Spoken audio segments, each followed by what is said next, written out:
বোনেরা, দেখবা আজকে আমি পাঁচ শাকের ঝোল বানাবো। ওর জন্য নিয়েছি আমি পাঁচ শাক আর মাছ, সাথে মাছ। এখানে নিয়েছি পেঁয়াজ 3টে আর কাঁচা লঙ্কা আর কালো জিরা। প্রথমে আমি তেল দিয়ে নিলাম, মাছটা আমি এখন ভাইজা নিব। 1 চামচ হলুদের গুঁড়ো, 1 চামচ লবণ,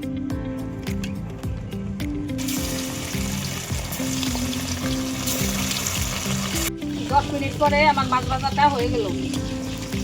মাছ ভাজাটা নামিয়ে নিই। একটা দিয়ে দিলাম, কুচিগুলা দিয়ে দিলাম, কাঁচা লঙ্কাগুলি দিয়ে দিলাম। পেঁয়াজটা আমার ভাজি হয়ে গেল 3 মিনিটে। এখন আমি শাকগুলো দিয়ে দিই।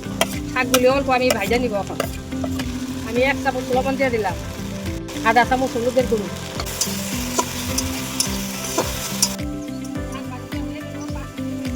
এখন আমি জলটা দিয়ে দিই। তোমাদের পরিমাণ মতো তোমরা জল দিও। পরে আমি মাছটা দিয়ে দিলাম। 1 চামচ আমি জিরা গুঁড়ো দিয়ে দিলাম, আধা চামচ ধনিয়া গুঁড়ো দিলাম।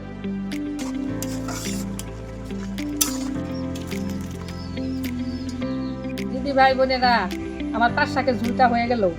তোমরা এইভাবে ঘরে রান্না করে খাইও। তোমাদের যদি খায় ভালো লাগে তাহলে লাইক, সাবস্ক্রাইব করো, সাপোর্ট করো।